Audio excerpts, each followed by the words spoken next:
오늘 말씀 같이 나눌 때 무엇을 붙잡고 계십니까? 라는 제목으로 함께 나누겠습니다. 1987년 9월 달에 메인주에 있는 포틀란타 공항을 이륙을 해서 15인승 비행기, 소형 비행기 한 대가 보스턴으로 날아가고 있었습니다. 이제 이륙을 해서 한 10분 정도가 좀 지났을 때 조종사와 부조종사의 귀에 이상한 소음이 들리기 시작하는 것입니다.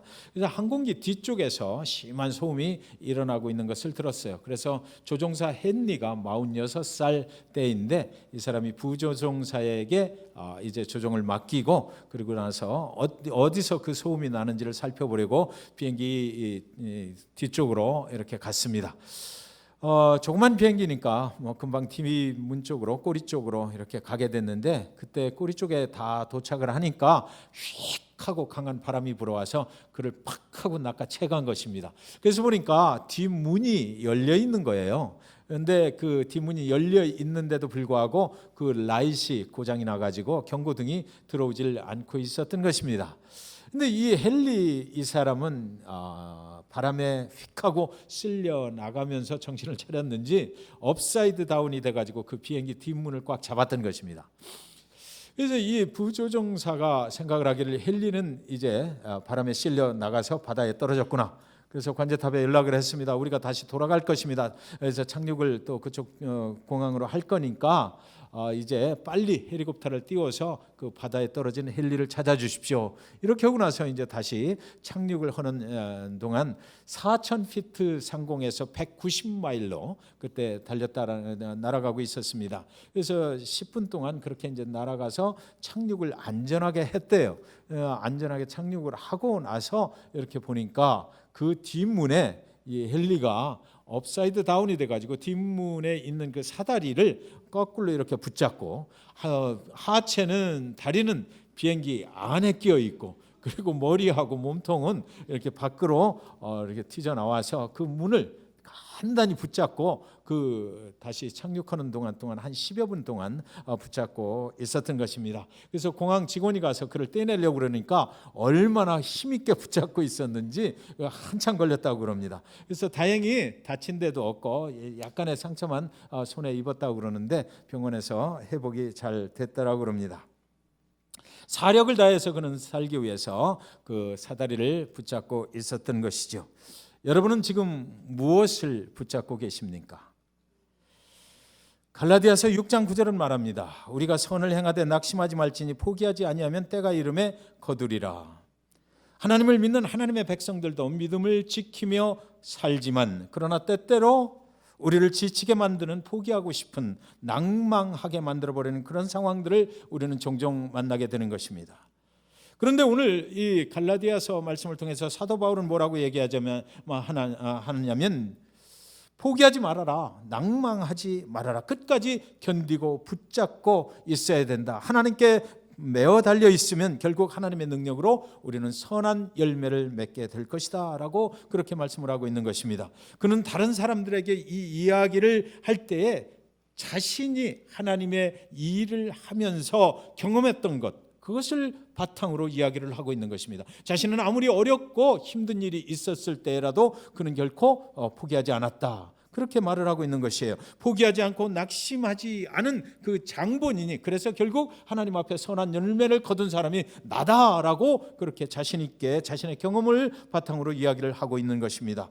고린도후서 11장 22절에서 30절까지 보시면 본문이 이 문장이 길므로 제가 읽어드리도록 하겠습니다. 이것은 사도 바울이 고백입니다. 자신은 하나님의 일을 하면서 이런 일들을 경험했다. 그러나 포기하지 않았다, 낭망하지 않았다라는 것이에요. 제가 읽겠습니다.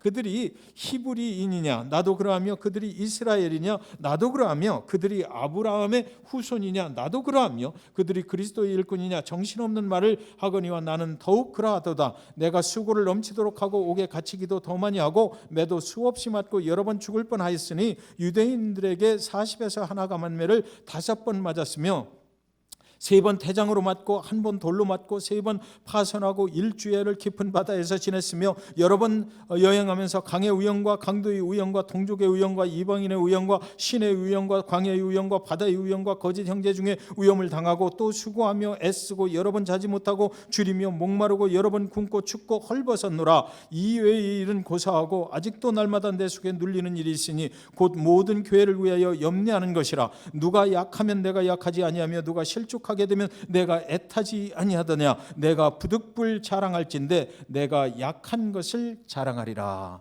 아멘. 만약에 저와 여러분 중에 이 사도 바울이 맞았던 것처럼 40에서 하나 감한 매를 5번 맞았으며 3번 태장으로 맞고 1번 돌로 맞고 3번 파선하고 일주일을 깊은 바다에서 지냈다고 한번 생각해 보십시오. 교회에 갔더니 그렇게 나를 두드려 팼다, 이렇게 한번 생각해 보십시오. 여러분 교회에 가겠습니까? 여러분 그 전도여행을 계속할 수가 있으시겠습니까? 고통은, 여러분 우리 인생에서 고통을 만나게 되면 많은 사람들은 그 인생을 포기를 하게 되는 것이죠.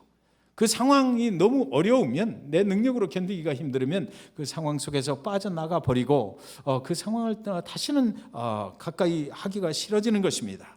그러나 바울은 그럴 때에 우리는 낭망하지 아니해야 된다라고 말하고 있는 것입니다.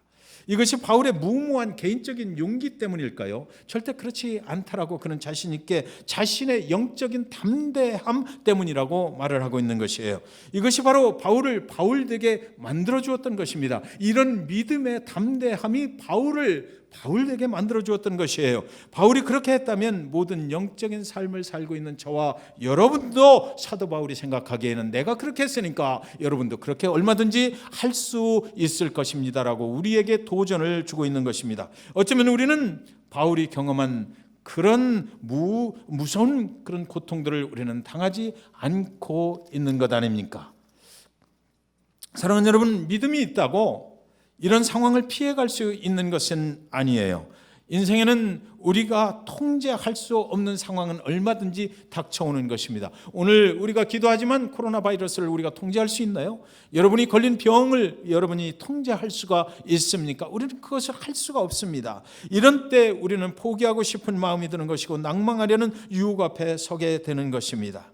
예수를 따르는 사람들조차도 이런 유혹에서 자유로울 수는 없는 것이에요. 어떤 유혹이에요? 이런 어려운 상황이 닥쳤을 때 포기해버리고 싶은 것, 내려놓고 싶은 것, 낭망해버리고 싶은 그런 유혹이 우리를 엄습해 올 때가 있다는 것입니다. 그것으로부터 우리는 자유로울 수는 없어요. 그러나 사랑하는 여러분, 포기하고 싶고 낭망해버리고 싶은 상황 가운데 여러분이 어떻게 반응할 것인가, 그것은 우리가 통제할 수가 있다라는 것입니다. 포기하고 싶고 낭망해버리고 싶고 모든 것을 다 내려놓고 싶을 때 정말 포기할 것이냐 낭망해버릴 것이냐, 그러나 그럼에도 불구하고 이 상황을 하나님께 맡기고 하나님을 붙잡을 것이냐, 그것은 내가 선택할 수 있다라는 것입니다.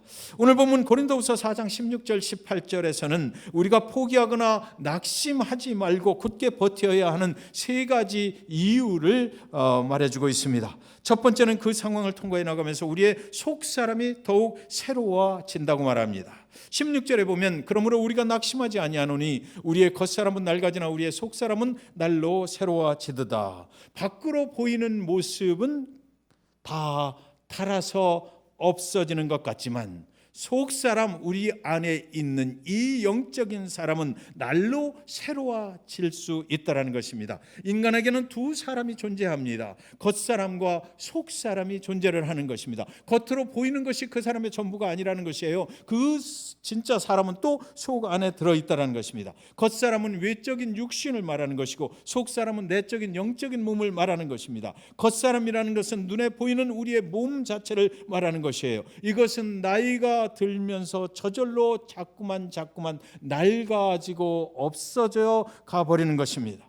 성형을 해도 한계가 있습니다. 명품으로 아무리 치장을 해도 나이는 속일 수가 없는 것입니다. 언젠가는 한계가 드러나게 되어 있는 것이에요. 창세기 3장 19절에 보면 네가 흙으로 돌아갈 때까지 얼굴에 땀을 흘려야 먹을 것을 먹으리니 네가 그것에서 취함을 입었음이라. 너는 흙이니 흙으로 돌아갈 것이니라 하시니라. 외적인 모습, 우리의 육신은 이제 결국 흙으로 만들어진 것이기 때문에 흙으로 돌아갈 것입니다. 그러니까 나이가 들면서 시간이 가면서 우리의 육신은 자꾸만 흙처럼 변화되어 가는 것입니다.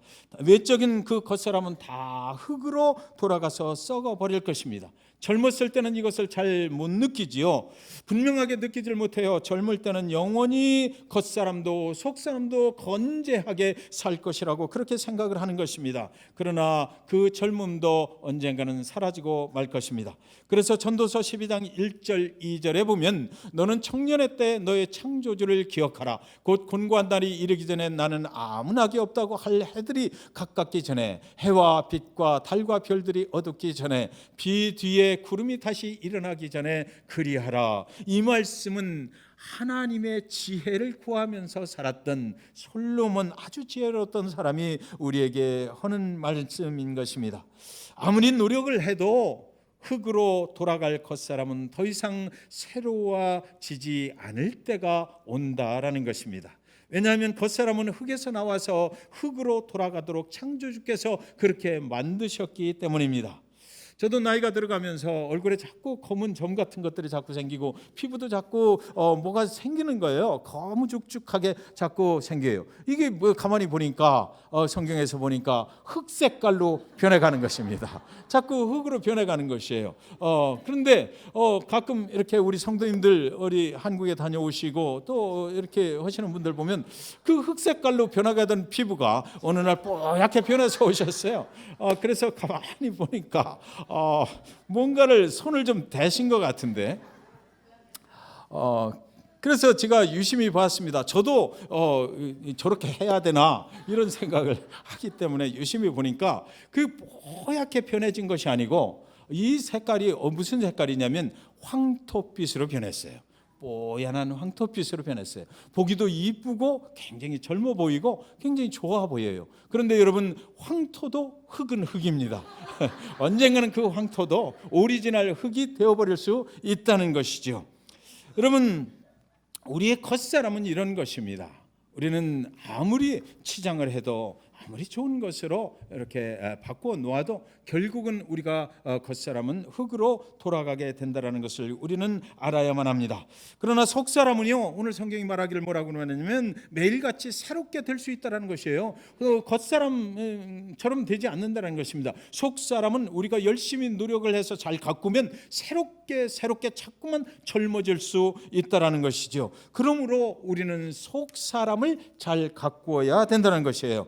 어떻게 속사람을 잘 가꿀 수 있을까? 그것이 이제 문제잖아요. 그러니까 빌립보서 4장 6절 7절에서 이렇게 말합니다. 아무것도 염려하지 말고 다만 모든 일에 기도와 간구로 너희 구할 것을 감사함으로 하나님께 아뢰라. 그리하면 모든 지각에 뛰어난 하나님의 평강이 그리스도 예수 안에서 너희 마음과 생각을 지키시리라. 성경은 우리의 속사람이 저절로 새로워지는 것은 아니다라고 말하고 있습니다. 그냥 놔두면 속사람도 겉사람과 같이 썩어져 없어져 버린다라는 것이에요. 그런데 이 속사람이 새로워지게 하려면 우리가 해야 될 것이 있는데 그것은 뭐냐면 하나님이 우리의 속에 들어있는 마음과 생각을 지키실 수 있도록 하나님께 맡겨야 된다는 것이죠. 어려운 상황 속에서도 낙심하지 않으려면 하나님이 우리의 마음과 생각을 지키셔야만 하는 것입니다. 속사람도 내버려두면 겉사람처럼 낡아버리고 말 것이에요. 그러나 기도로 속사람을 가꾸라고 지금 말하고 있는 것입니다. 그러나 감사함으로 하나님께 나아가면 속사람이 매일같이 새로워질 수 있다라고 말하는 것입니다. 그리하면 기도하고 또 감사함으로 나아가면 하나님의 평강이 우리의 속사람인 마음과 생각을 그리스도 예수 안에서 매일같이 새로운 은혜로 채워주실 것이다. 이렇게 말씀을 하고 있는 것입니다.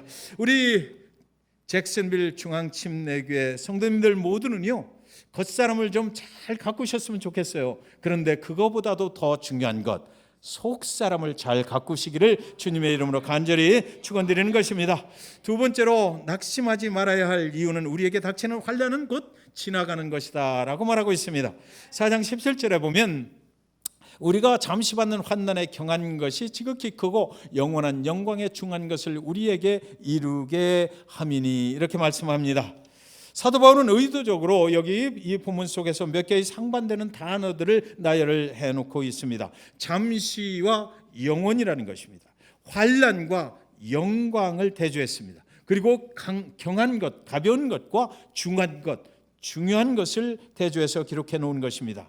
오늘 당하는 환난은, 오늘 당하는 이 어려움은 영원하지 않다고 하는 것입니다. 지나갈 것이라고 하는 것입니다. 저와 여러분이 당하고 있는 환난과 어려움, 이런 것들은 영원하지 않다라는 것입니다. 그것은 곧 지나갈 것이다라고 말하고 있는 것입니다. 환난은 이제 지나갈 것입니다. 곧 끝이 올 것이라고 말하고 있는 것이에요. 우리는 그렇기 때문에 이 환난에, 이 오늘 당하는 이 어려움에 주목해서 살면 안 된다라는 것입니다. 곧 지나가고 말 것을 붙잡고 거기에 매달려 살면 안 된다라고 말하는 것이에요. 환난 후에 이것이 지나가고 나면 곧 들어갈 부활의 영광의 길을 소망 가운데 바라보며 그 소망을 붙잡고 살아야 된다는 것이에요. 정말 중요한 것은 내가 오늘 당하는 환난이 아니고 정말 중요한 것은 하나님의 영원하신 나라의 영광으로 들어가게 될 것이라는 그 소망을 붙잡는 것이다 라고 말씀하고 있습니다. 이 말씀을 다시 사도 바울은 로마서 8장 18절에서도 또 기록해 놓았습니다.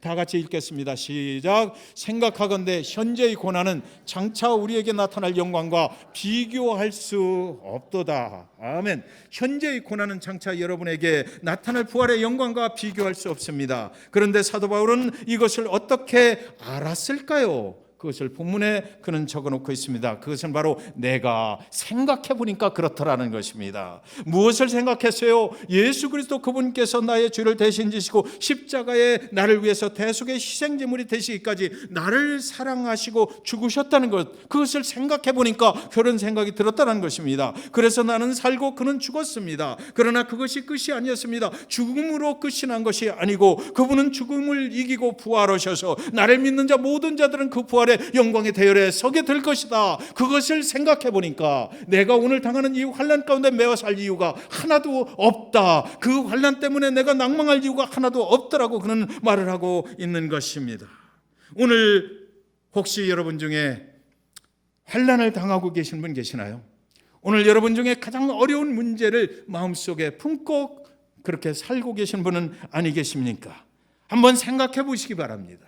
사도 바울처럼 한번 생각해 보시기 바라요. 하나님께서 당신을 구원하시기 위해서 어떤 일을 하셨는지를 한번 생각해 보시기 바랍니다. 나를 위해 예수가 죽기까지 나를 사랑했다면, 그래서 나를 죽음에서 생명으로 살려내기 위해서 그가 십자가에 그 고난과 핍박을 받으시고 죽으신 분이라면, 그리고 나서 그분이 그대로 끝나지 않고 나를 위해서 또 영원한 천국에 보내기 위해서 그분은 부활하시고 죽음을 이기시고 살아나셨다면, 그분을 생각하는 우리의 마음속에 오늘 내가 당하고 있는 그 환난 때문에 절망하고 낭망해야 될 이유가 있겠습니까? 그분이 오늘 내가 당하고 있는 환난 가운데 그냥 외면하고 계시지 아니하실 것을 우리가 생각한다면, 그분은 함께 이 환난을 겪어나가고 계시고 내 어려움 중에 같이 하고 계시다라는 것을 우리가 생각할 수만 있다면, 그렇다면 우리는 오늘 당하는 이 어려움, 오늘 당하는 이 환난 가운데 우리가 매어 살 이유가 절대로 없다라는 것입니다.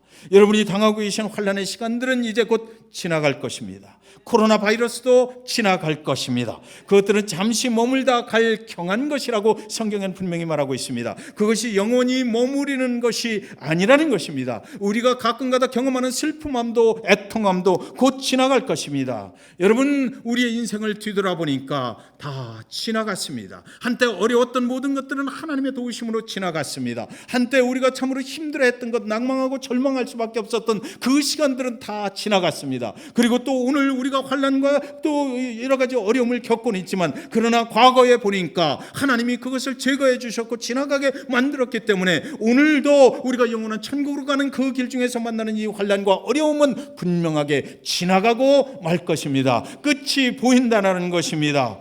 지긋지긋했던 우리의 욕심도 예수 그리스도를 믿고 나서 빠져나갔습니다. 교만했던 것들도 예수 그리스도를 믿고 나서 빠져나갔습니다. 지나가 버린 것입니다. 나의 모든 자만함도 이제 빠져나갔습니다. 아직도 때때로는 그것이 우리를 괴롭게 만들지만 그러나 그것도 결국은 지나가고 말 것입니다. 우리가 당하고 있는 환난이나 어려움은 우리 인생 가운데 영원히 머무르지 않을 것입니다. 왜 그러냐면 영원한 천국이 곧 오기 때문입니다. 우리는 그 길을 가야만 되기 때문에 이 환난과 어려움들은 그 천국에 밀려서 다 지나가 버리고 말 것입니다. 우리에게 장차 다가올 부활의 영광이 있기 때문에 우리는 낙심하지 아니하는 것입니다. 여러분, 모든 것은 다 지나가지만 그러나 영원히 남을 것은 무엇입니까? 그것은 하나님의 사랑이요, 그것은 하나님의 능력이요, 그것은 하나님의 영광인 것입니다. 우리의 속사람이 날로 새로워져서 영원한 천국으로 들어가게 된다는 것, 그것은 영원히 불변이 없이 우리를 계속해서 그 길로 장래를 인도해 가는 것입니다. 그날에는 그동안 보지 못했던, 눈에 보이지 않았던 영적인 세계가 우리 눈앞에 현실로 펼쳐지게 될 것입니다. 여러분, 오늘은 우리가 그것을 눈으로 확인할 수 없어요. 그러나 우리 눈앞에 분명히 그날은 오게 된다는 것입니다.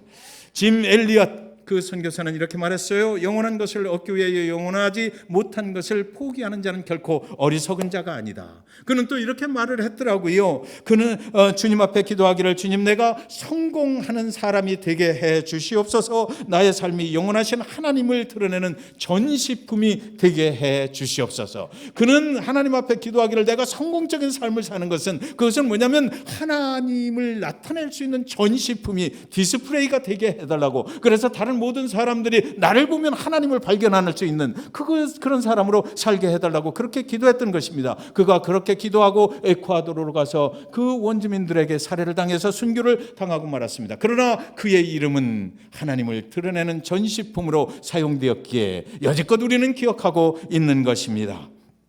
세 번째로 낙심하지 말아야 할 이유는 지금은 보이지 않는 것이 눈에 보이는 날이 분명히 오기 때문입니다. 4장 18절에 우리가 주목하는 것은 보이는 것이 아니요 보이지 않는 것이니 보이는 것은 잠깐이요 보이지 않는 것은 영원함이라. 세상에는 두 가지가 존재를 합니다. 우리 눈에 보이는 존재가 있습니다. 그러나 우리 눈에 보이지 않는 존재가 또 있습니다. 강대상 마이크는 보이는 것입니다. 김한교 목사는 여러분의 눈으로 볼 수가 있습니다. 그러나 밖에 불고 있는 잔잔한 바람은 우리 눈으로 볼 수가 없고 손으로 만질 수도 없는 것입니다. 그러나 바람은 엄연히 존재하는 것입니다. 존재하지 않는 것이라면 그것은 이름이 없어야 됩니다. 세상에 이름이 있는 것은 모두 존재하는 것입니다. 하나님, 눈에 보이지 않지만 하나님이라는 이름이 있는 것은 그분이 존재하기 때문인 것입니다. 바람도 이름이 있다라는 것은 그 바람이 존재하기 때문에 있는 것입니다. 여러분, 현재는 우리 눈으로 보입니다. 오늘 예배하는 성도들의 모습은 우리 눈으로 다 볼 수가 있습니다. 그러나 장래는 보이지가 않습니다. 그래서 사람들은 현재 눈에 보이는 일을 중요하게 생각하는 것입니다. 눈에 보이지 않는 장래의 일을 쉽게 소홀히 생각하기 쉬운 것입니다.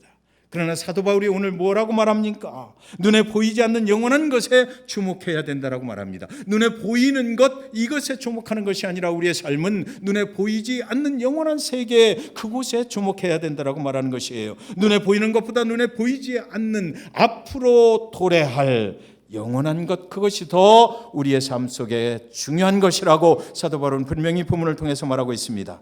여러분, 아브라함과 롯의 이야기를 아시죠? 아브라함과 롯이 함께 잘 살아가다가 이제 아브라함과 롯이 이제 헤어지는 날이 됐습니다. 그래서 아브라함이 롯에게 말합니다. 좌우 어느 쪽으로 갈 것이나 네가 먼저 택해라. 그래서 눈에 보이는 좋은 곳을 롯은 찾아간 것입니다. 그곳은 눈에는 보이기 좋았으나 저와 여러분이 잘 아시는 것처럼 소돔과 고모라, 죄악이 관영한 땅, 멸망의 땅이었습니다. 그곳을 그는 달려간 것이에요. 그리고 나서 아브라함은 그 언덕에 멀리 떠나는 롯을 바라보면서 서 있을 때에 그때 하나님이 그에게 나타나셔요. 그에게 나타나셔가지고 아브라함아, 이제 너는 동서남북을 바라보아라 라는 것입니다. 그리고 동서남북 어디든지 네가 밟는 땅은 다 너와 네 후손의 것이 될 것이다. 네가 발로 밟기만 하면 다 그 땅은 네 것이 될 것이다 라고 그랬습니다. 롯에게는 좌우 둘 중에서 하나를 선택할 수 있었지만 이 아브라함에게는 하나님께서 동서남북 온 우주 만물 가운데 네가 밟고 다니는 모든 것이 네 것이 될 거리라고 그렇게 말씀을 하셨다는 것입니다. 그때에 눈에 보이지 않는 이 아브라함이 선택한 것, 아브라함이 눈에 보이지 않는 것을 하나님 안에서 하나님을 믿고 선택했을 때에 창세기 12장에서 약속하셨던 그 축복의 말씀을 확인해 주셨던 것입니다. 정말로 너는 그렇게 살게 될 것이다라고 말씀하셨던 것이에요. 사랑하는 여러분, 여러분은 오늘 무엇을 붙잡고 계십니까? 여러분의 가진 것을, 여러분이 소유한 것을 붙잡아야만 내가 안전하게 살 수 있다라고 믿고 계시다면, 여러분이 가진 것을 잃어버리면 그 순간 낭망이 여러분을 찾아올 것입니다.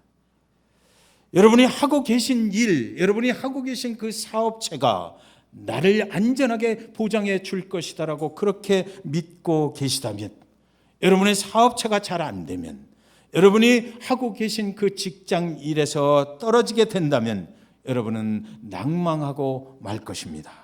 여러분을 평가해주는 다른 사람들이 나를 평가해주는 그 칭찬의 소리, 다른 사람들이 나를 어떻게 생각하나, 다른 사람들한테 좋은 소리를 듣는 것이 나의 자신의 모습이라고 그렇게 믿고 계시다면, 만약 어느 날 여러분을 비난하는 소리가 들려온다면 여러분은 낭망하고 말 것입니다.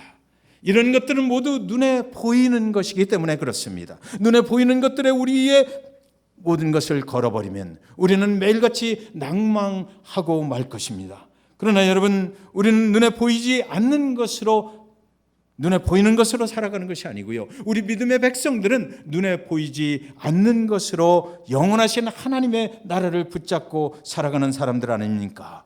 지금은 눈에 보이지 않는 것들이 현실이 되어 나타날 일이 없지만, 그러나 하나님의 약속의 말씀은 지금 눈에 보이지 않지만 그런 것들은 분명히 이제 앞으로 나타날 것이다, 이렇게 말씀하고 있습니다. 지금은 그날이 언제나 오려나 희미하게 보이지만 그날은 분명하게 우리 눈앞에 생생하게 나타날 것입니다. 왜 그렇게 자신 있게 제가 말할 수 있느냐고요? 그 말씀이 성경에 하나님이 약속하신 말씀으로 기록이 되어 있기 때문입니다. 요한계시록 1장 7절을 보시겠습니다. 다 같이 읽겠습니다. 시작. 볼지어다 그가 구름을 타고 오시리라. 각 사람의 눈이 그를 보겠고 그를 찌른 자들도 볼 것이요 땅에 있는 모든 족속이 그로 말미암아 애곡하리니 그러하리라. 아멘. 그날 하늘에서 천군 천사 대동하시고 구름 타시고 나의 이름을, 여러분의 이름을 부르시며 나타나시는 그분은 온 인류 앞에 그날에는 생생한 모습으로, 우리의 눈으로 직접 확인할 수 있는 그런 모습으로 나타나시게 될 것입니다. 그날에 오늘 당하는 환난과 고통을 우리는 뒤돌아보게 되겠지요. 아, 다 지나갔구나. 아, 그날에 그렇게 힘들었었는데 다 지나갔구나. 우리는 그렇게 말하게 될 것입니다. 오늘 여러분이 당하고 있는 그 어려움과 환난이라고 하는 것들은 어떤 것인지 하나님은 알고 계시고, 그러나 우리 서로는 잘 모를 수도 있지만 그날이 되면 한순간에 추억에 불과한 것이 되어버릴 것입니다. 여러분, 오늘이 좀 어려워도 그래서 낭망하시지 말라고 사도 바울은 말하고 있는 것입니다. 절망하지 말라는 것입니다. 영원한 나라를 붙잡으시기 바랍니다. 그날에 우리 모두가 그 영원한 하나님 나라에서 다시 만났을 때, 그날에 우리는 그런 이야기들을 나누게 되겠지요. 그때 너 굉장히 어려웠었지. 그런데 다 지나갔구나. 하나님께서 그날에 우리를 붙잡아 주셔서 그날 그 순간에는 참으로 어찌할 줄 모르고 어려워했지만, 그러나 하나님의 인도한 가운데 우리는 다 지나간 그런 추억이 되었구나. 우리는 그곳에서 그렇게 이야기하게 될 것입니다. 사랑하는 잭슨빌 중앙침례교회 성도 여러분, 우리는 그곳에 소망이 있는 것입니다. 우리는 그곳에 가서 잭슨빌 중앙침례교회 동문회를 한번 개최할 것입니다. 그날에 여기 계신 여러분 한 분도 빠짐없이 그곳에서 다 같이 모여서 오늘 드렸던 그 예배를 기억하면 좋겠습니다. 그런 간절한 소망을 붙잡고 사실 수 있기를, 그래서 오늘 우리가 당하고 있는 여러 가지 문제들, 또 코로나 바이러스까지 우리를 두렵게 만들고 있는데, 이런 모든 것들은 여러분 기억하십시오. 지나갈 것입니다. 영원하신 하나님만이 우리가 붙들어야 될 대상인 것을 믿으시기 바랍니다. 기도하겠습니다.